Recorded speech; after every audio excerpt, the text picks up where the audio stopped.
Project کے 7-8 work front ہیں، سب پہ تیزی سے کام ہو رہا ہے۔ بیرونی کمپنیاں، ملکی مشہور کمپنیاں، کنسلٹنٹ پاکستانی اور انٹرنیشنل کنسلٹنٹ اس کے اوپر تعینات ہیں۔ وابڈا کی طرف سے، کانٹریکٹرز کی طرف سے، کنسلٹنٹ کی طرف سے کوئی دیر نہیں ہے۔ ہم اس منصوبے کو وقت پہ مکمل کرنے کے لیے پرعزم ہیں۔ ہمیں صرف مالی وسائل کی ضرورت ہے۔ 2 سالوں میں 80 ارب روپے مل جائیں تو انشاءاللہ یہ منصوبہ وقت پہ مکمل ہو پائے گا۔ کامران صاحب، دیکھنا یہ ہے کہ ملک کی صورتحال کیا ہے، ملک کے پاس موجودہ وسائل کیا ہے، کیا ملکی وسائل سے ان 2 سالوں میں 80 ارب روپے مہیا ہو سکیں گے یا نہیں۔ اگر ہو سکیں گے تو یہ پروجیکٹ مکمل ہو جائے گا، نہ ہونے کی صورت میں یہ تاخیر کا شکار ہو جائے گا۔ اور جنرل صاحب یہ فرمائیے گا کہ کیا 100% اس کی فائنینسنگ جو ہے وہ گورنمنٹ آف پاکستان کی اور ہمارے ایکسچیکر کی ذمہ داری ہے، اور کیا اس کے لیے کبھی اس سوچ کو سامنے رکھا گیا کہ بہرحال دنیا بھر میں پانی کی کوئی نہ کوئی قیمت اس کا صارف ادا کرتا ہے، اور پاکستان کے اس بڑے شہر کے اندر بھی مختلف جگہوں پہ ہوتی ہے، لیکن اس انداز سے یہاں پہ اس کی قیمت نہیں دینی پڑتی یا اس کی کچھ نہ کچھ بھی قیمت نہیں دینی پڑتی؟ تو اگر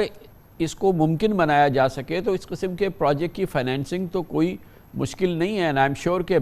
بینکس یا دوسرے ملٹی لیٹرل انسٹیٹیوشنز اس قسم کی پروجیکٹ کی فائنینسنگ ضرور کر سکتے ہیں۔ اس قسم کا کوئی سلوشن کبھی کنسیڈر ہوا ہے؟ جی بالکل، اس قسم کا ہم نے حکومت سندھ کے سامنے واٹر ٹیرف کی تجویز پیش کی ہے، اور دنیا میں کوئی ایسی یوٹیلیٹی نہیں ہے جو انتہائی قلیل ٹیرف کے اوپر مہیا کی جاتی ہو۔ اور کراچی کے شہریوں کے لیے یہ لمحہ فکریہ ہے کہ اگر وہ ٹینکر مافیا کو ایک ٹینکر کے 6 سے 10 ہزار روپے دے سکتے ہیں، تو واٹر ٹیرف کی مد میں جو جائز ٹیرف ہے، جو میرے خیال میں اس وقت 3 سے 4 ہزار روپے بنتا ہے، وہ ٹیرف ادا کرنے کے لیے حکومت کو اور شہریوں کو ایک صفحے پہ آنا ہوگا۔ اور جب یہ ٹیرف اگر ہمیں گارنٹی ہو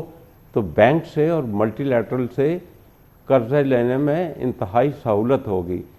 اور نہ صرف یہ تمام یوٹیلیٹیز، تمام سروسز، سڑکوں پہ بھی انٹرنیشنلی ٹول کیا جاتا ہے، باقی سہولیات کو بھی ٹیرف کی رجیم میں لایا جاتا ہے۔ تو یقیناً کراچی میں لوگوں کو اور دیگر ملک کے حصوں میں بھی واٹر ٹیرف کے نظام کو رائج کرنا ہوگا۔ یہ وقت کی ضرورت ہے اور اس سے فرار ممکن نہیں ہے۔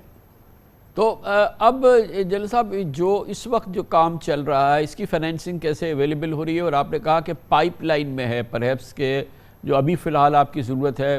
اس فیز کے اندر 5 ارب روپے کی، تو وہ آپ نے فرمایا کہ وہ پائپ لائن میں ہے اور وہ آپ ایکسپیکٹ کر رہے ہیں کہ وہ آپ کو مل جائیں گے۔ اس کے بعد کیا ہوگا اس کا فی الحال آپ کو نہیں پتا؟ جی نہیں، دیکھیے کیونکہ یہ انتہائی اہمیت کا منصوبہ ہے، تو اس کے لیے ہم کوشش کر رہے ہیں کہ اس کے ساتھ چین کی اشتراکت سے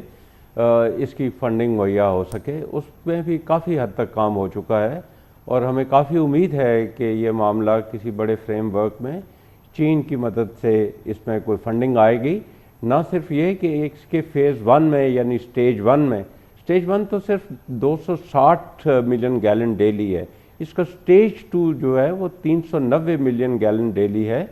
اور یہ کل ملا کے 650 ملین بنے گا۔ اور یہ 650 ملین گیلن ہی کراچی کی ضروریات اگلے 5 سے 7 سال تک یعنی 2030 تک یہ ضروریات پوری کر پائے گا۔ اس کے بعد مزید کچھ سوچنا ہوگا۔ تو یہ سٹیج 1 ہی نہیں ہے جس کے اوپر ہماری نظر ہے، ہم سٹیج 2 یعنی 390 اور کل ملا کے 650 ملین گیلن ڈیلی کے اوپر ہماری نظر ہے۔ جنرل صاحب، یہ آپ یہ کراچی کے منہ تک تو یہ پانی پہنچا دیں گے، آئی گیس کہ یہیں تک کی وابڈا کی ذمہ داری ہے۔ آگے جو ڈسٹریبیوشن نظام ہے، جو پائپس ہیں، جو لائنز ہیں، جو کہ پورے شہر کے اندر ایک ایک جگہ پہ پہنچنی ہے، وہ نظام کا کیا حال ہے جو واٹر بورڈ کی ذمہ داری ہوگی اوبویسلی؟ جی یہ Karachi water board, water and sewerage board کی ذمہ داری ہے۔ ہمارا کراچی واٹر بورڈ کے ساتھ رابطہ ہے، کیونکہ اگر ہم اپنا پروجیکٹ ٹائم کے اوپر کمپلیٹ کر لیں گے، جو انشاءاللہ ہم کرنے میں کامیاب ہوں گے، تو پھر بھی ہمیں جو کراچی کا ڈسٹریبیوشن سسٹم ہے اس کو ری ویمپ کرنا ہوگا، اس کو ری ہیبلیٹیٹ کرنا ہوگا، تاکہ وہ جتنا زائد پانی ابھی ان کراچی میں مہیا ہو سکے وہ تقسیمی لائنوں کے ذریعے اپنی منزل مقصود کو جا پہنچے۔ اور جو میرا علم ہے وہ یہ ہے کہ ورلڈ بینک کا ایک منصوبہ ہے اس سلسلے میں، وہ $700 ملین کی فنڈنگ کر رہے ہیں ان آگمنٹیشن ورکس کے لیے، یعنی ڈسٹریبیوشن نیٹ ورک کو اسٹرانگ کرنے کے لیے۔ میرا خیال ہے یہ منصوبہ اس وقت کنسلٹنسی سٹیج میں ہے اور کراچی بورڈ اس کے اوپر نظر رکھے ہوئے اور کام کر رہے ہیں۔ ہم بھی ان کے ساتھ مربوط ہیں، کیونکہ ہم جانتے ہیں کہ اگر ڈسٹریبیوشن سسٹم مکمل نہ ہو سکا وقت کے اوپر تو یہ 650 ملین گیلن کا منصوبہ، یعنی شروع کا 260 ملین گیلن ڈیلی کا منصوبہ، یہی بھی اپنے مقاصد حاصل نہیں کر پائے گا، اور جو ہماری پمپس ہیں اور جو موٹرز ہیں وہ ڈیفیکٹ لائبلٹی پیریڈ کے اندر ٹیسٹ نہیں ہو پائیں گی۔ اس لیے ہمارے لیے یہ ازحد اہم ہے، وابڈا کے لیے یہ ازحد اہم ہے کہ اس منصوبے کی تکمیل کے ساتھ ساتھ ڈسٹریبیوشن نیٹ ورک کا جو منصوبہ ہے اس کو بھی پایا تکمیل تک پہنچایا جائے۔ اور ایک اور چیز جنرل صاحب یہ بتائیے گا، ظاہر ہے کہ یہ والا حصہ اسی لیے میں نے سوال پوچھا کہ یہاں تک آپ پہنچا دیں گے، اس کے بعد پھر کیا ہوگا؟ اس کے لیے جو پمپس چاہیے، اس کے لیے جو لائنس چاہیے، اس کے لیے جو پورا جس نے اس کو آگمنٹ کرنا ہے، وہ نظام تو ہمارا ظاہر ہے کہ بڑا مجروح ہے، یہ تو ہمیں پتہ ہے۔ جو سورس ہے ہماری کہ جو کینچر لیک جو ہے، وہاں کی جو بھی ریزروائز ہیں یا جو وہاں کی سورسز ہیں، جو نیچرل سورسز ہیں واٹ ایور، وہ انف ہیں، وہ تو کبھی نہیں کم پڑیں گی۔ جی ابھی کلری بغاری فیڈر سے کچھ ایڈیشنل واٹر ایلوکیشنز ہوئی ہیں، اور فیڈر سے لے کے کھنجر دیگ تک لائننگ کی ضرورت ہے، اس کا منصوبہ بھی اپروو ہو چکا ہے۔ میرا خیال ہے اس منصوبے پہ حکومت سندھ کی جانب سے عنقریب اس کے اوپر کام شروع ہو جائے گا، تو واٹر الاؤنسز میں اس وقت ہمیں کوئی دشواری نہیں ہے۔ تھینک یو سو مچ، بہت بہت شکریہ۔ لیفٹیننٹ جنرل ریٹائر سجاد غنی صاحب ہمارے ساتھ تھے، چیئرمین وابڈا، اور K4 کے حوالے سے شاید اتنی ڈیٹیلڈ انفارمیشن کراچی کے شہریوں کو، پاکستان کے شہریوں کو نہیں ملی ہوگی کہ یہ منصوبہ کس جگہ کھڑا ہے، کیا مسائل ہیں، اور آگے اگر اس کو تکمیل تک پہنچانا ہے تو کیا کیا کرنا ہے، جو کہ بہت کچھ ابھی کرنا باقی ہے۔ کمرشل بریک، اس دوران نیوز ہیڈ لائنز دیکھیں، جس کے بعد اپنے پروگرام کے باقی حصے کے ساتھ واپس آتے ہیں۔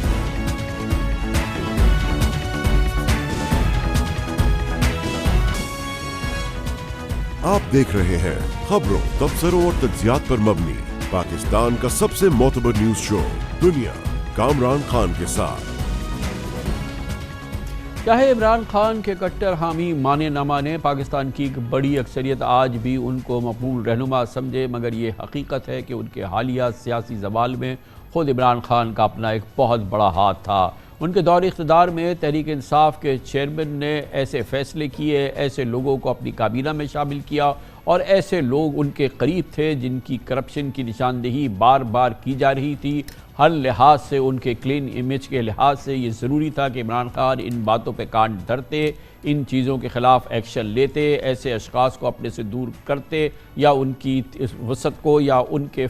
فیصلوں پر انفلوئنس ہونے کی طاقت کو ختم کرتے، مگر انہوں نے ایسا نہیں کیا، جس کی بھاری قیمت ادا کی ہے عمران خان کی سیاست نے۔ اور ان کے حوالے سے جو ان کے چاہنے والے ہیں، یا پاکستان میں جو تیسری سیاسی قائد کی یا سیاسی آپشن کی جو بات لوگ تمنا کرتے تھے، وہ اس میں فیلئر ہوا ہے، اور یقیناً آج کی جو صورتحال ہے وہ اس کی نشاندہی کرتی رہی ہے۔ یہ بات اب بالکل آیا ہے، اور ہم نے اس زمانے میں بھی کہی جب عمران خان کا اقتدار کا سورج چمک رہا تھا کہ عمران خان صاحب کے اور ان کے آس پاس ایسے لوگ موجود ہیں جو کہ براہ راست کرپشن میں انوالو ہیں، یا ان کی یہ کیفیت نہیں ہے، یا ان کی اتنی کیپیسٹی نہیں ہے، یا وہ اسکلز نہیں ہیں کہ وہ ان بڑے فیصلوں میں ان کو انفلوئنس کر سکے۔ ایسے ہی افراد میں سر فہرست تھی چیئرمین تحریک انصاف کی اہلیہ بشرا بی بی، اور ان سے منسلک ان کی قریبی دوست فرح گوگی، جس نے تحریک انصاف اور عمران خان کی ساکھ کو میرے نزدیک ناقابل تلافی نقصان پہنچایا، جس میں ان دو خواتین کا کلیدی کردار رہا۔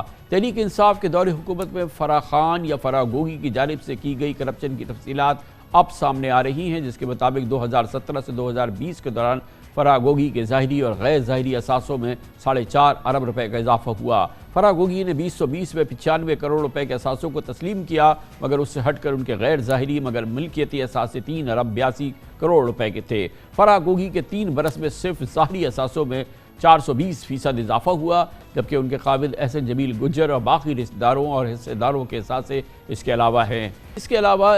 SCCP کے ریکارڈز کے مطابق فراگوگی کی کئی کمپنیز میں پارٹنرشپ تھی۔ حیران کن بات یہ ہے کہ PTI کے دور حکومت میں کرپشن کی مبینہ طور پر پہچان رکھنے والی فراگوگی کا عمران خان کے اپنے دور اقتدار کے دوران اور پھر نکالے جانے کے بعد بھی دفاع کرتے رہے۔ عمران خان نے فراگوگی کے خلاف نیب کو اس کو بھی انتقامی کارروائی قرار دیا، اور یہ بہت ہی افسوس کی بات تھی، اور یہ بھی افسوس کی بات ہے کہ عمران خان کے دور حکومت میں مسلسل یہ الزامات لگتے رہے کہ وزیر اعلیٰ پنجاب عثمان بزدار کے ذریعے فراگوگی اور ان کے خاوند صوبے کے معاملات میں مداخلت کر رہے ہیں، کام کرا رہے ہیں، ککس بیکس لے رہے ہیں، کرپشن کر رہے ہیں اور رشوت ستانی ہو رہی ہے۔ یہ بات زبان زد عام تھی کہ پنجاب کی بیوروکریسی، انتظامیہ، پولیس کی ٹرانسفر پوسٹنگ سے لے کر سرکاری ٹھیکوں میں رشوت کے باقاعدہ ریٹس فکس تھے، اور ان فیصلوں میں فراگوگی کا براہ راست کردار ہوتا تھا۔ عمران خان کی جانب سے ملک کے سب سے بڑے اور 12 کروڑ آبادی کے صوبے کا وزیر اعلیٰ عثمان بزدار کو مقرر کرنا ایک بہت ہی غیر منطقی فیصلہ تھا،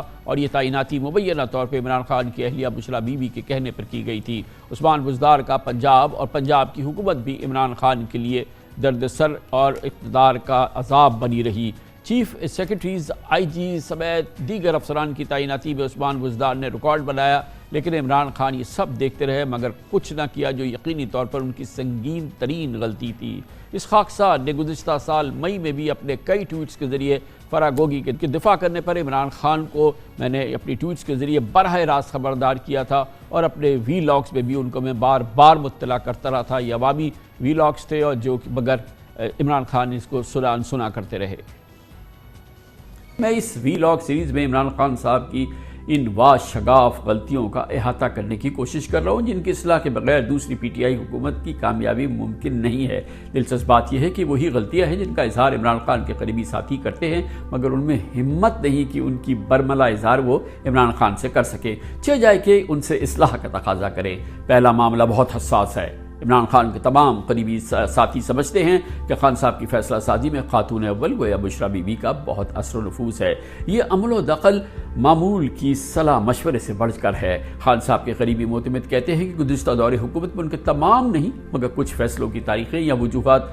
تباہم کے زمرے میں آئیں گی۔ خاتون اول سے ہی منسلک تھے کسی فراگوگی کے معاملات، جو پنجاب حکومت خاص طور پر وزیر اعلیٰ عثمان بزدار فیصلوں میں ناقابل یقین اثر و نفوذ رکھتی تھی۔ اقتدار کے ممکنہ دوسرے دور کے کلیدی فیصلوں میں فلکیات یا مافوق الفطرت سوچ کا گزر بھی نہیں ہونا چاہیے۔ عمران خان کے قریبی حلقوں میں کسی فراگوگی کی کوئی گنجائش نہیں ہونی چاہیے۔ مجھے امید ہے اور دعا بھی ہے کہ عمران خان گزشتہ دور کی غلطیاں نہ دہرانے کے عمل کا آغاز گھر سے کریں گے۔ ہم ہی نہیں، عمران خان کے ماضی کے قریب ترین تمام ساتھی پارٹی کے بانیوں نے بھی عمران خان کی آنکھیں کھولنے کی کوشش کی اور بتایا کہ کس طرح پنجاب میں وزیر اعلیٰ نے خرابہ پروری اور کرپشن کا بازار گرم کر رکھا ہے۔ یہی نہیں بلکہ یہ بات 100% صحیح ہے اور یقینی ہے کہ اس وقت کے army chief general Qamar Javed Bajwa نے بھی عمران خان صاحب کو براہ راست اس حوالے سے شواہد اور ثبوت پیش کیے تھے، ان کو اس سلسلے میں آگاہ کیا تھا اور ان کو بتایا تھا کہ یہ کرپشن کا بازار ہے جو کہ ان کے گھر سے چل رہا ہے، اور اس میں سب سے اہم ایک بڑا واقعہ جو تھا وہ اس وقت کے director general inter services intelligence general Asim Munir کا تھا، جنہوں نے سب سے پہلے عمران خان کے سامنے ثبوت کے ساتھ فراگوگی کی کرپشن کے معاملات اور ان کی اہلیہ کے مبینہ کرپشن کے معاملات سامنے رکھے تھے، جس کی پاداش کے نتیجے میں عمران خان نے بجائے اس کے اس پہ ایکشن کرتے اس وقت DGI جنرل عاصم منیر کو ٹرانسفر کر دیا تھا، اس کے احکامات جاری کر دیے تھے۔ فراگوگی کا کردار اور اس سلسلے میں پنجاب میں جو کرپشن ہوتی رہی ہے، یقیناً وہ عمران خان کے کردار اور سیاسی امیج کے حوالے سے اس کا بے پناہ کردار رہا ہے۔ عوام چاہے اب اس سے متاثر ہوں یا نہ ہو، مگر یہ اپنی جگہ ایک حقیقت ہے۔ اس پر بات کرنے کے لیے ہمارے ساتھ موجود ہیں ممتاز سینئر صحافی انویسٹیگیٹو جرنلسٹ ہیں زاہد گشکوری۔ بہت بہت شکریہ زاہد گشکوری صاحب۔ یہ بتائیے گا کہ آج یہ ڈیٹیلز جو ہیں یہ ظاہر کی ہے، پرہیپس یہ گورنمنٹ کی طرف سے آئی ہیں، گورنمنٹ کے اداروں کی طرف سے آئی ہیں، اور جس میں انہوں نے کہ اس فراگوگی کے ایسٹس اور جو ڈکلیئرڈ ایسٹس ہیں اور ان ڈکلیئرڈ ایسٹس ہیں ان کے بارے میں بات ہوئی، چاہے اس کی جو بھی یہ کتنے ایکوریٹ ہیں یا کتنے یہ جو ہیں یہ کورٹ آف لاء میں جو ہیں یہ ثابت ہو سکتے ہیں، اس پہ سزا ہو سکتی ہے یا نہیں، مگر یہ تو ایک بیونڈ ڈاؤٹ بات ہے نا کہ پنجاب کی حکومت میں 3.5 سال تک فرح گوگی کا اور بشرا بی بی کا راج رہا، اور یہ جو فیصلے ہوتے تھے اس میں بے پناہ کلیدی کردار ہوا کرتا تھا، اور انفلوئنس ہوتا تھا، اور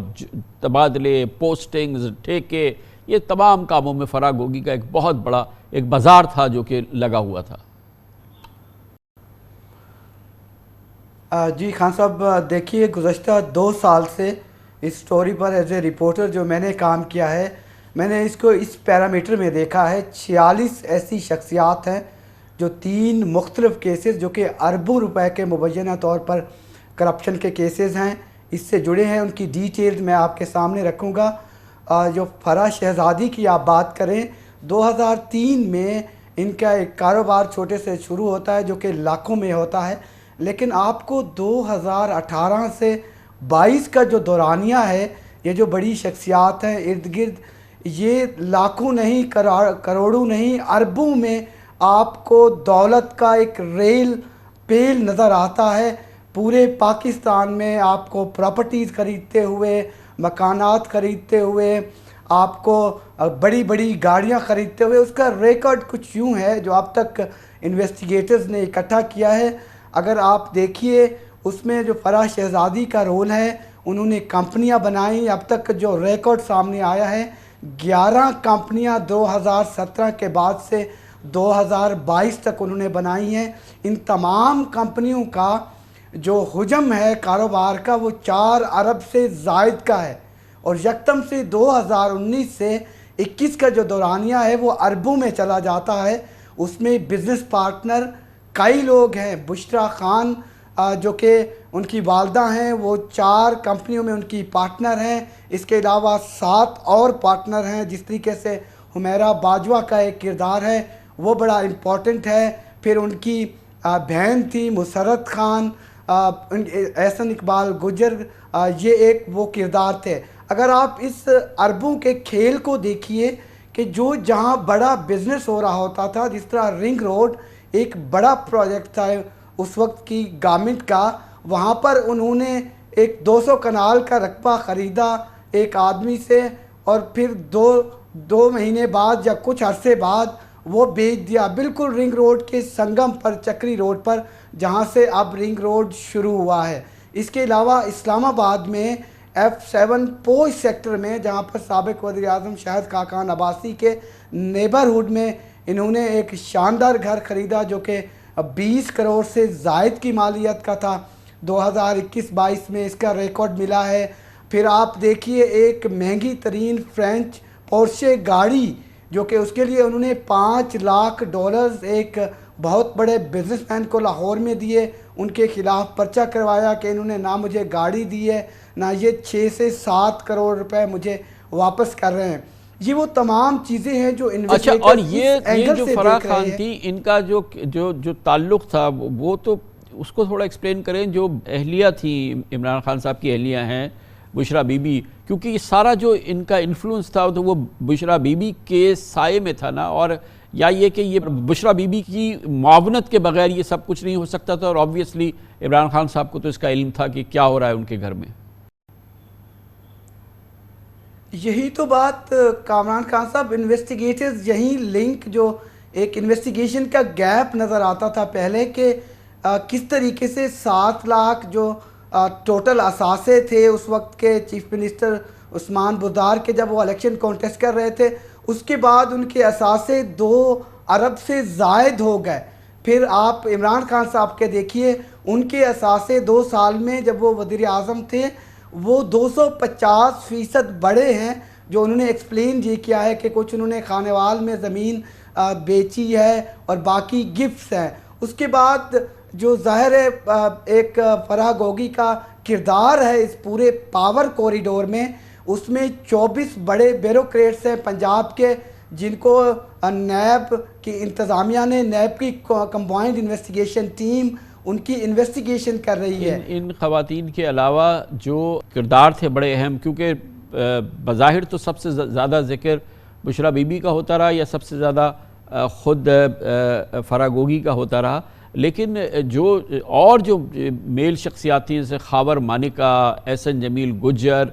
یہ لوگوں کا بھی تو بہت بڑا کردار تھا نا، اور ان کی یہ اس پورے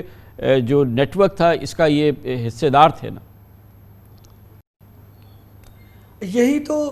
جو فوکس ہے اس وقت انویسٹیگیشن کا، 4 ممبران ہیں خاور مانیکا کی فیملی کے، ظاہر ہے ڈائریکٹلی وہ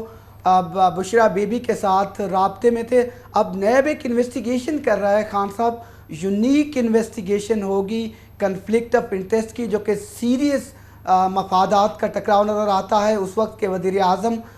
کے اقتدار اور اس کی حکومت اور اس کیس کے ساتھ، کہ پہلے مرحلے میں انہوں نے 78 کروڑ روپے کے جو ڈونیشن اس ٹرسٹ کے لیے آئے تھے اس کو وہ انویسٹیگیٹ کر رہے تھے کہ یہ پیسہ باہر سے اس ٹرسٹ کے نام پر، حکومت پاکستان کی ٹرسٹ ہے جس کے پیٹرن ان چیف اس وقت کے وزیر اعظم تھے اور ان کی اہلیہ تھی، وہ پیسہ کہاں گیا، اس کی ٹرانزیکشن ڈیٹیلز کیا ہیں۔ پھر یہ پیسہ اب بڑھ کے عطیات جو تھے وہ 1 ارب 20 کروڑ سے زیادہ ہو گئے ہیں۔ اس میں 3-4 اور لوگوں کے نام پاپ اپ ہو رہے ہیں جو ڈائریکٹلی، کیا یہ پیسہ پاکستان سے باہر بھیجا گیا ہے۔ آپ کو میں یہ بتاؤں کہ یہ ایک یونیک انویسٹیگیشن اس سینس میں پاکستان کی ریسنٹ ہسٹری میں اس لیے ہے، آپ ٹی ٹی کے کیسز جو کہ مقصود چپڑاسی کے تھے، سابق وزیر اعظم شہباز شریف کی فیملی کے، ان کو آپ بھول جائیں گے۔ آپ اسی طرح سے مشتاق مہر اور حامد سمو جنہوں نے فیک اکاؤنٹس کیس میں ایک اہم کردار تھے اس وقت کے سابق، لیکن یہ تو زاہد گشکوری صاحب اگر اس طرح سے ہم یہ تمام کیسز گنیں گے تو کوئی تو بچے گا نہیں۔ ابھی ہمارے سامنے یہ شہباز شریف صاحب کی فیملی کے پورے منی لانڈرنگ کے کس قسم کے کیسز آتے رہے ہیں، اس سے پہلے یہ ایون فیلڈ کے کیسز سامنے آتے رہے ہیں، اس کے علاوہ تمام جو کیسز ہیں مسلسل سامنے آتے رہے، مگر جس قسم کا یہ کیریکٹرز اس وقت سامنے آئے تھے، یہ فرح گوگی جیسی شخصیات یا بشرا بی بی جیسی شخصیات، ایسی شخصیات ہر دور میں موجود رہی ہیں اور وہ بڑی آئیڈینٹیفائڈ رہی ہیں، لوگ اچھی طرح سے جانتے تھے، لیکن عمران خان سے توقع نہیں تھی، یا ان کی جو سیاست تھی یا ان کی جو سیاسی جماعت تھی اس سے یہ توقع نہیں تھی کہ وہ اس قسم کے لوگوں کے تھرو ان کی چھتری کے تحت یا ان کی ناک کے نیچے یا ان کے گھر میں اس قسم کے لوگ جو ہیں وہ آپریٹ کر رہے ہوں گے اور اس قسم کے کرپشن کا بازار گرم ہوگا۔ اس لحاظ سے یہ بہت یونیک معاملہ ہے۔ دیکھیے خان صاحب، یہ کیس ایک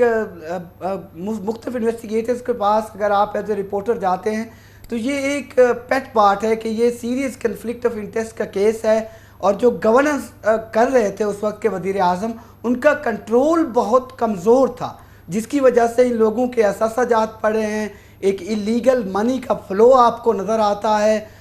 یہ پیرلل کیسز ایف آئی اے میں چل رہے ہیں، پیرلل کیسز نیب لاہور دیکھ رہا ہے، پھر اسلام آباد میں یہ کیس پیرلل نیب اس کی بہت شکریہ زاہد گشکوری صاحب ہمارے ساتھ موجود تھے۔ کمرشل بریک، اس کے بعد ایک اور کردار کی بات کرتے ہیں، دور عمران خان کا ہی ہے مگر یہ ہے اس وقت کے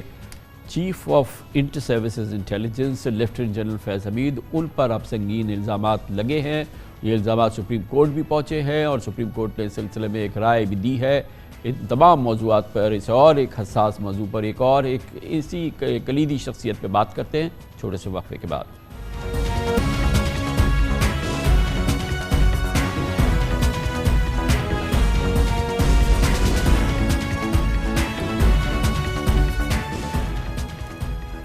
آئی ایس آئی کے سابق سربراہ لیفٹیننٹ جنرل ریٹائرڈ فیض حمید اپنی مدت ملازمت کے دوران مختلف حوالوں سے مسلسل خبروں میں رہے، لیکن 3 نومبر کو سپریم کورٹ میں دائر کی جانے والی درخواست کے بعد ان کے حوالے سے ایک بڑا سنگین قضیہ سامنے آیا ہے اور وہ ایک بہت ہی سنگین الزامات کی زد میں ہیں۔ اس درخواست میں جنرل فیض حمید پر اربوں روپے کی زمین ہتھیانے کے لیے ریاستی قوت استعمال کرنے کا الزام لگایا گیا ہے۔ درخواست گزار معیز احمد خان ایک ہاؤسنگ سوسائٹی کے مالک ہے جنہوں نے 3 نومبر کو جنرل فیض حمید کے خلاف سپریم کورٹ میں آرٹیکل 184(3) کے تحت درخواست دائر کی، جس میں وفاقی حکومت اور سابق D G I S I general Faiz Hamid سمیت حساس اداروں کے افسران سمیت 100 نامعلوم افراد کو نامزد کیا۔ درخواست گزار نے موقف اختیار کیا کہ وہ 2011 سے اسلام آباد کی ایک ہاؤسنگ سوسائٹی کے مالک ہیں جس نے تمام قانونی تقاضے پورے کرنے کے بعد ہاؤسنگ سوسائٹی میں تعمیرات شروع کی۔ 12 مئی 2017 کو جنرل فیض حمید کی ہدایت پہ، جو کہ اس وقت ISI میں ڈائریکٹر جنرل سی کے عہدے پر فائز تھے، پنجاب رینجرز اور حساس اداروں کے اہلکاروں نے ان کے گھر اور دفاتر پہ چھاپے مارے اور کوئی غیر قانونی چیز نہ ملنے پر گھر سے ہاؤسنگ سوسائٹی کی ملکیتی کاغذات اور قیمتی اشیاء لے گئے۔ الزام لگایا گیا کہ اس غیر قانونی چھاپے کے دوران ان کی اور ان کی ٹیم سمیت 6 افراد کو کئی روز تک غیر قانونی طور پہ حراست میں بھی رکھا گیا اور ہاؤسنگ سوسائٹی کے شیئرز کی منتقلی کے لیے دباؤ ڈالا جاتا رہا، اور اس کے بعد دہشت گردی کا ایک مقدمہ ان پر قائم کر کے CTD تھانے منتقل کر دیا گیا۔ اس امپورٹنٹ درخواست میں مزید کیا الزامات لگائے گئے تھے، ان کی کیا تفصیلات تھی، ہم آپ کو بتاتے ہیں اس خصوصی report. Top city housing society کے مالک اور CEO معیز احمد خان نے سپریم کورٹ میں دائر درخواست میں الزام عائد کیا کہ 12 مئی 2017 کو سابق DG ISI lieutenant general Faiz حمید کی ایما پر پنجاب رینجرز اور حساس ادارے کے اہلکاروں نے ان کے گھر پر چھاپا مارا اور ہاؤسنگ اسکیم کی ملکیت کی دستاویزات سمیت گھر میں موجود 400 تولے سونا اور نقدی سمیٹ لیے۔ ان کے گھر سے لوٹا گیا سامان گھر کے باہر ہی آپس میں تقسیم کر کے 2 ٹویوٹا گاڑیوں میں لوڈ کر دیا گیا، جس کی CCTV فوٹیج موجود ہے۔ درخواست گزار نے مزید بتایا کہ ان کے 8-9 سالہ بیٹے کے منہ پر حساس ادارے کے افسر ارتضیٰ ہارون نے اپنا جوتا رکھا اور چیخ کر اس کا گیجٹ مانگتے ہوئے کہا کہ تمہارا باپ ایک دہشت گرد ہے۔ معیز احمد خان نے یہ الزام بھی لگایا کہ انہیں ان کی ٹیم کے 5 دیگر افراد کے ساتھ غیر قانونی طور پر راولپنڈی کے ایک حراستی مرکز میں 5 دن تک تشدد کا نشانہ بنایا جاتا رہا اور جبری طور پر ہاؤسنگ اسکیم کے شیئرز ٹرانسفر کرنے کے لیے دباؤ ڈالا جاتا رہا۔ تاہم مسلسل انکار کے بعد ان کے خلاف انسداد دہشت گردی کی دفعات کے تحت مقدمہ درج کر کے راولپنڈی میں CTD تھانے بھیج دیا گیا۔ اس کے بعد زاہدہ جاوید نامی خاتون کو برطانیہ سے اسلام آباد بلوایا گیا، جنہوں نے ہاؤسنگ اسکیم کے شیئرز کی منتقلی کے معاہدوں کو عدالت میں چیلنج کیا، لیکن عدالت نے ان کی درخواست مسترد کر دی۔ معیز احمد کی درخواست کے مطابق جب انہیں CTD کے حوالے کیا گیا تھا تو اس رات ان کے سسر ملنے آئے، لیکن جنرل فیض حمید کی ٹیم نے انہیں بھی اغوا کر لیا اور 45 دن تک غیر قانونی قید میں رکھا۔ پھر جب ان کے سسر کو رہائی ملی تو وہ کینسر کے مریض بن چکے تھے اور چند ہی روز میں ان کا انتقال ہو گیا۔ اس غیر قانونی تحویل کے دوران ملٹری انٹیلیجنس کے افسران نے بھی ان کے خاندان سے 12 مئی کے واقعے کی تفصیلات جاننے کے لیے رابطے کیے۔ درخواست گزار کا دعویٰ ہے کہ 2017 میں پنجاب ریونیو اتھارٹی نے انہیں سب سے زیادہ ٹیکس دینے والا شخص ڈکلیئر کیا تھا، جبکہ ان کے خلاف دہشت گردی کا کیس عدالت نے جھوٹا قرار دے دیا اور پنجاب رینجرز کی پوری کارروائی کو غیر قانونی قرار دیا گیا۔ وہ اپنی ٹیم سمیت 30 مارچ 2018 کو باعزت بری بھی ہو گئے، لیکن ان کے خاندان کو ذہنی اذیت اور صدمے کا سبب بننے والے مجرموں کے خلاف کوئی ایکشن نہیں لیا گیا۔ ان تمام واقعات کے بعد بھی انہیں مزید بلیک میل کرنے کے لیے زمین کی منتقلی سے متعلق دستاویزات میں ریونیو سٹاف نے مقامی لوگوں کی ملی بھگت سے رد و بدل کر دیا، لیکن اس کیس کا فیصلہ بھی درخواست گزار کے حق میں آیا۔ اس کے بعد جنرل فیض اور ان کی ٹیم نے منی لانڈرنگ جیسے مزید بے بنیاد کیسز میں پھنسانے کی کوشش کی، لیکن ہر ادارے نے انہیں بے قصور قرار دیا۔ معیز احمد خان کے مطابق میری اہلیہ ان ذہنی صدمات کی وجہ سے مختلف عارضوں میں مبتلا ہو گئیں اور میرے سسر کی جان چلی گئی، جس کا انہیں سب سے زیادہ افسوس ہے۔ انہوں نے دعویٰ کیا کہ اس پوری کارروائی سے انہیں تقریباً 100 ارب روپے کا نقصان ہوا، جو ہاؤسنگ سوسائٹی کے الاٹیز کی امانت تھی۔ پروجیکٹ پر 3 سال تک کام نہیں ہو سکا۔ درخواست گزار نے عدالت سے استدعا کی کہ آرٹیکل 184(3) کے تحت وفاقی حکومت کو سیکریٹری دفاع کے ذریعے تمام متعلقہ لوگوں کے خلاف کارروائی کا آغاز کرنے کی ہدایت کی جائے اور مجرموں کے خلاف ان کی درخواست پر میرٹ کے مطابق فیصلہ کیا جائے۔ انہوں نے غیر قانونی چھاپے کے دوران چوری شدہ تمام سامان واپس کرنے اور اپنی بے گناہی اور جنرل فیض حمید کے غیر قانونی اقدامات کے ثبوت عدالت کے سامنے رکھنے کی اجازت بھی طلب کی۔ گزشتہ روز سپریم کورٹ آف پاکستان میں اس درخواست کی سماعت کے دوران چیف جسٹس آف پاکستان جناب جسٹس قاضی فائز عیسیٰ نے درخواست گزار سے کہا کہ آپ کی درخواست میں سنگین الزامات ہیں، تاہم عدالت نے درخواست نپٹاتے ہوئے ریمارکس دیے کہ سابق DG ISI اور ان کے معاونین کے خلاف شکایات کے ازالے کے لیے وزارت دفاع سمیت متعلقہ فورم سے رجوع کیا جائے۔ عدالت نے یہ بھی نشاندہی کی کہ درخواست گزار بدنیتی پر مبنی مقدمہ چلانے پر جنرل فیض حمید اور دیگر ریٹائرڈ افسران کے خلاف سول یا فوجداری عدالت میں کیس دائر کر سکتے ہیں۔ چیف جسٹس قاضی فائز عیسیٰ نے اس معاملے میں سابق چیف جسٹس آف پاکستان جناب جسٹس ثاقب نثار کی ان چیمبر سماعت پر بھی اعتراضات کرتے ہوئے کہا کہ چیف جسٹس چیمبر میں اکیلے سنگل بینچ کے طور پر فریقین کو طلب کر کے کیس چلا سکتا ہے، ایسا ممکن نہیں۔ چیف جسٹس نے سابق چیف جسٹس ثاقب نثار کی ان چیمبر سماعت اور عدالتی کارروائی کو غیر قانونی قرار دیا۔ یقیناً یہ پورا معاملہ نہ صرف یہ کہ جنرل فیض کے خلاف جو الزامات ہیں ان کی تحقیقات کا تقاضا کرتا ہے، بلکہ سابق چیف جسٹس جناب جسٹس ثاقب نثار کے حوالے سے جو الزامات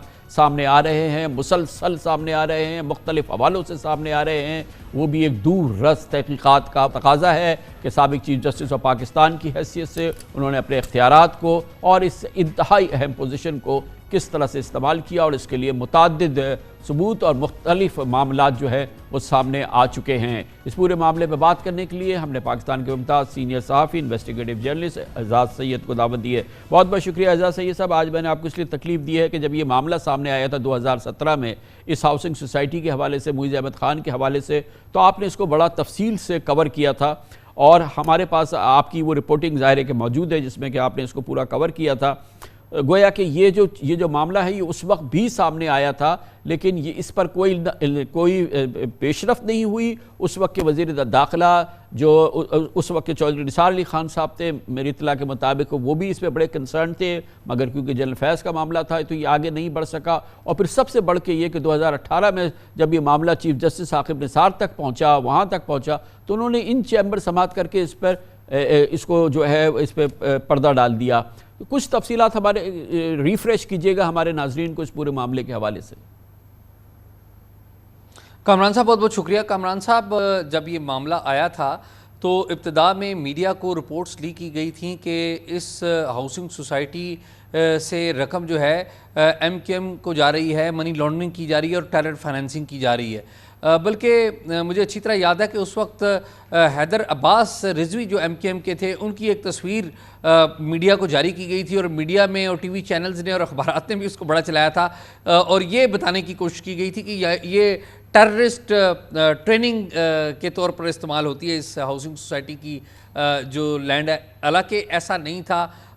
ایک فائرنگ رینج کوئی بھی نجی طور پہ بنا سکتا ہے، اور وہ کوئی فائر کر رہا ہو تو اس کو ٹیررسٹ ڈکلیئر نہیں کیا جا سکتا۔ حالانکہ آپ کو پتہ ہے کہ حیدر عباس رضوی بڑے رسپیکٹیبل پولیٹیکل فگر تھے، آج بھی بڑے رسپیکٹیبل ہیں، تو اس وقت ایک پینٹ یہ پکچر پیش کرنے کی کوشش کی گئی تھی۔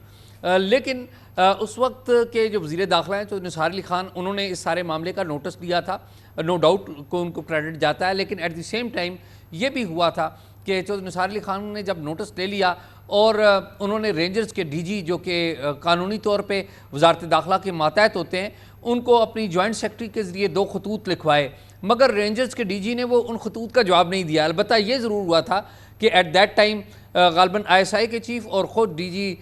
سی جو ہیں، وہ ان کی ملاقات کے بارے میں اطلاع ہے کہ وہ ملاقات انہوں نے کی تھی ان سے جو چودھری نثار علی خان ہیں، اور پھر معاملہ دب گیا تھا۔ شاید چودھری نثار علی خان کو یہ بتایا گیا تھا کہ ان کے پاس کوئی ٹیررزم کے ایویڈنسز ہیں، اس لیے یہ چھاپا مارا گیا، لیکن عملی طور پہ کسی قسم کا کوئی ایویڈنس نہیں تھا۔ اور بعد میں یہ معاملہ اسلام آباد پولیس کے پاس بھی نہیں گیا تھا، جو کہ ٹیکنیکلی یہ جورسڈکشن اسلام آباد پولیس کی تھی، لیکن یہ معاملہ C T D Punjab Rawalpindi کے حوالے کر دیا گیا تھا۔ اور بعد میں کمپلیننٹ کے معیز احمد خان کے جو ایلیگیشنز ہیں کہ اصل معاملہ ان کی زمین پہ قبضہ کا تھا، اور جنرل فیض کے مبینہ طور پہ ان کے بقول ان کے بھائی کے اس میں انٹرسٹ تھے، جس کے بعد ان کو فورس کیا گیا کہ اس ہاؤسنگ جو سوسائٹی ہے، جو ریل اسٹیٹ ہے، اس کے شیئرز جو ہیں کسی اور کے نام منتقل کی جائے۔ ان الزامات میں کس حد تک اس وقت آپ کو صداقت نظر آئی تھی؟ یہ بات اس وقت بھی سرفیس پہ ہوئی تھی کہ یہ بیسیکلی زمینوں کا ہی معاملہ ہے اور کچھ مالی معاملات بھی ہیں۔ اس میں کامران صاحب 2 باتیں بڑی اہم ہیں۔ ایک، یہ جو خاتون ہیں زاہدہ اسلم، انہوں نے الزام اس وقت لگایا ہوا تھا جو کہ قانونی حیثیت سے نہیں لگایا تھا، لیکن ان کے کامن دوستوں کے ذریعے یا وہ آواز اٹھاتی تھی کہ یہ جو ہاؤسنگ سوسائٹی ہے یہ ان سے دھوکے سے لی گئی ہے، یہ ان قمر معیز کے اوپر یہ الزام عائد کیا گیا تھا۔ اور اسی کی اطلاع اس وقت آئی ایس آئی کو گئی تھی، جنرل فیض حمید کو گئی تھی، اور اسی بنیاد کے اوپر قمر معیز کو گرفتار کر کے یہ کوشش کی گئی تھی کہ قمر معیز سے جو ملکیت ہے وہ لے لی جائے۔ اور بعد میں جو خاتون تھی زاہدہ اسلم، انہیں بھی برطانیہ سے خصوصی طور پہ بلایا گیا تھا، بلکہ جنرل فیض حمید نے جو خاتون تھی برطانیہ سے آئی زائدہ اسلم، ان سے براہ راست ملاقات کر کے انہیں بھی درخواست کی کہ یہ جو زمین ہے وہ ان کو دے دی جائے، یا ان سے کہا گیا تھا کہ یہ زمین اگر وہ لے لیں تو ان کو کوئی اعتراض تو نہیں ہوگا. تو یہ براہ راست بات خود جنرل فیض حمید نے اس خاتون سے بھی کی تھی. یہ الگ بات ہے کہ اس خاتون کا جو کلیم ہے ابھی تک قانونی اعتبار سے، یعنی کہ کسی عدالت کے لیول پہ اس کو ایکسیپٹ نہیں کیا گیا. یہ پورا معاملہ پھر اس وقت تو پھر دب گیا، پھر جو بھی انفلوئنس رہا ہوگا یا نہیں رہا ہوگا، اس کے بعد پھر یہ جو ثاقب نثار صاحب جسٹس چیف جسٹس اس وقت کے، ان کے سامنے معاملہ آیا اور وہ اس کو ان چیمبر سماعت میں انہوں نے اس کو فارغ کر دیا. ظاہر ہے چیف جسٹس ثاقب نثار کے حوالے سے متعدد معاملات جو ہیں وہ سامنے آ رہے ہیں، آتے رہے ہیں. یہ بھی ایک بڑا سنگین معاملہ ہے جس کو پھر کل چیف جسٹس آف پاکستان جناب جسٹس قاضی فائز عیسیٰ نے اس کا ذکر کیا ہے، اور انہوں نے کہا کہ یہ کیسے ممکن ہوا کہ ان چیمبر آپ نے اس سنگین کیس کو نمٹا دیا. کامران صاحب، جو اس وقت کے چیف جسٹس تھے ثاقب نثار، انہوں نے ان کیمرہ جو اپنی میٹنگ کی تھی یا اپنی کورٹ ان کیمرہ لگائی تھی، اپنے چیمبر کے اندر جو کورٹ لگائی تھی، اس میں انہوں نے اس وقت کے ڈی جی ایف آئی اے بشیر میمن کو بلایا تھا، اور آتے ساتھ ان کو بشیر میمن کو کہا تھا کہ قمر معیز کو گرفتار کر لے. تو بشیر میمن نے ان کو کہا تھا کہ وہ ان کو گرفتار نہیں کر سکتے کیونکہ ان کے خلاف کوئی انکوائری نہیں ہے، تو اس کے لیے انکوائری ہونا چاہیے. اور بعد میں ایک تحقیقاتی کمیٹی قائم کی گئی جس نے کوئی رپورٹ دی، اور اس کے بعد اچانک وہ جو رپورٹ ایف آئی اے نے دی تھی وہ اس خاتون کے حق میں دی تھی، لیکن اچانک اس خاتون کو اطلاع دی گئی کہ یہ کیس ختم ہو چکا ہے. اب وہ خاتون جو ہیں وہ الزام عائد کرتی ہیں کہ ثاقب نثار نے مبینہ طور پر اس عورت کے مطابق کافی پیسے لیے ہیں، پیسے لے کے یہ سارا معاملہ ختم کیا. یہ جو اصل معاملہ ہے نا، جو معیز احمد خان کی جو کمپلینٹ ہے کہ جو ان کے گھر پہ ہوا، جو پھر ریڈ ہوا جس میں انہوں نے کہا کہ یہ اہلکار تھے، اس میں رینجرز والے تھے، اور جس کا بھی آپ نے بھی ذکر کیا، اور انہوں نے گرافک اس کی اطلاع دی، ان کے وکیل نے بھی دی کہ ہمارے پاس پورا ویڈیو ایویڈنس ہے کس طرح سے گھر کو لوٹا گیا. وہ تو اپنی جگہ ہوا ہے اسی طرح سے، اور اس کے بعد ان کو اٹھا کے لے گئے، پھر کسی سیف ہاؤس میں رکھا گیا، یہ سب کچھ تو ہوا. اس میں تو کسی قسم کا کوئی شک نہیں. اس بات کی گواہی تو اس جو قمر معیز ہے اس کے جو پڑوسی ہیں وہ بھی دیتے ہیں، اس بات کی گواہی تو ان کی فیملی ممبرز دیتے ہیں. اور کامران صاحب، افسوسناک بات یہ ہے کہ جب یہ سارا ریڈ کیا گیا تو قمر معیز کو اور اس کے اہل خانہ کی بڑی توہین کی گئی. قمر معیز کے اور یہ نوبت کیوں آئی تھی، یہ نوبت کیوں آئی تھی جو اس قسم کا ریڈ کیا گیا، جس کو کہ بعد میں عدالتوں نے بھی بالکل ٹوٹلی ڈسمس کر دیا، سب کچھ ہوا. یہ وہ کیا ٹپنگ پوائنٹ تھا جب یہ ریڈ ہوا تھا؟ دراصل جو اس وقت کے آئی ایس آئی چیف تھے ان کو اس بات کی اطلاع تھی کہ قمر معیز جو ہیں ان کے خیال میں، یا ان کے پاس جو اطلاع تھی کہ ان کے پاس جو زمین ہے وہ قانونی نہیں ہے، اور ایٹ دی سیم ٹائم ان کو یہ بھی اطلاع تھی کہ یہ جو قمر معیز ہیں ان کے ایم کیو ایم کے ساتھ بڑے تعلقات ہیں. اور آپ کو یاد ہو کامران صاحب، یہ 2017 کا واقعہ ہے، مئی کے مہینے کا. اس سے پہلے ایک سال چند ماہ پہلے ہی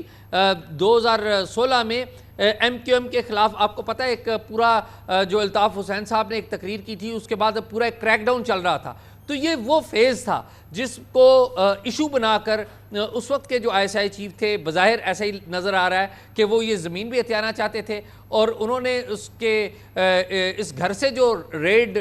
کر کے جو قیمتی اشیاء لی گئیں، جیولری لی گئیں، ان کے حوالے سے بھی اب الزامات ان کے اوپر عائد ہوتے ہیں. اچھا، اس کی پھر بعد میں کسی قسم کی کوئی انڈیپینڈنٹ تحقیقات آج تک نہیں ہوئی ہے ان تمام الزامات کی، اس پورے اسکینڈل کی؟ کامران صاحب نہیں ہوئی اس کی تحقیقات. اس کی وجہ یہ ہے کہ اس وقت کے جو وزیر داخلہ ہیں چودھری نثار علی خان، انیشلی تو وہ بڑے گرمجوش تھے کہ وہ اس کی تحقیقات کریں گے، لیکن بعد میں انہوں نے خاموشی اختیار کر لی، انہوں نے چپ سادھ لی، کیونکہ ہم نے دیکھا کہ چودھری نثار علی خان کی ادروائز تو بڑی اچھی رپیوٹ تھی، لیکن وہ پولیس کے اوپر بڑا برستے تھے، سول انتظامیہ پر بڑا برستے تھے. لیکن جب بھی کوئی معاملہ آتا تھا فوجی افسران کا یا آئی ایس آئی کا، تو وہ اس کے اوپر اسی بات میں عافیت سمجھتے رہے کہ خاموشی اختیار کر لی جائے. اور بہت سارے ایسے واقعات ہیں جس میں جب سینئر فوجی افسران کے معاملات ان کے سامنے آئے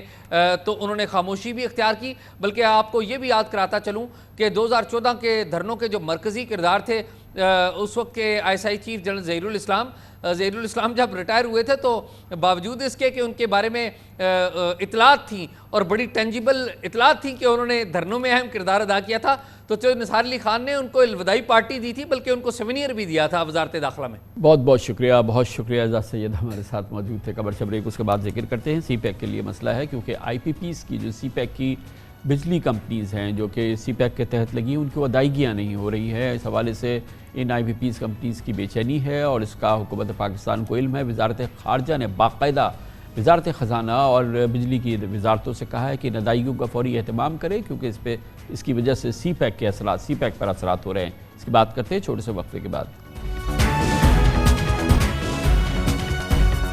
پاکستان اور چین کے درمیان سی پیک کے تحت چینی کمپنیز کو جو بجلی کی کمپنیز ہیں ادائیگیوں کا مسئلہ بلجھ رہا ہے۔ ایک طرف حکومت چین کی پاور کمپنیز کو ادائیگیوں سے قاصر ہے، دوسری جانب سیکیورٹی معاملات پر بھی چین کی مکمل تسلی نہیں ہو سکی ہے، یعنی مالیاتی اور سیکیورٹی اعتبار سے پاکستان وہ اقدامات کرنے میں ناکام رہا ہے جس کا سی پیک اور چین متقاضی ہے۔ حکومت پاکستان چین کی پاور کمپنیز کو 300 ارب روپے کی ادائیگیاں ابھی اس کو لاگو ہے، ان کو کرنی ہے، جس میں تاخیر پر چینی حکومت اور نجی سرمایہ کار ناراض ہیں۔ اسی پس منظر میں وزارت خارجہ نے وزارت خزانہ و پاور ڈویژن کو تنبیہ کی ہے کہ وہ چینی پاور کمپنیز کی ادائیگیوں کا مسئلہ حل کریں کیونکہ یہ مسئلہ چین کے ساتھ مستقبل میں توانائی کے تعاون میں رکاوٹ بن سکتا ہے۔ سابق وزیر اعظم سے سابق وزیر خزانہ تک یہ مسئلہ اجاگر کرتے رہے۔ حال ہی میں private power and infrastructure board نے چینی IPP سمیت پاور پلانٹس کو ادائیگیوں سے متعلق اپنے تحفظات سے اسٹیٹ بینک آف پاکستان کو بھی آگاہ کیا۔ بورڈ کا کہنا تھا کہ اسٹیٹ بینک نے پاکستانی روپے کو $600 ملین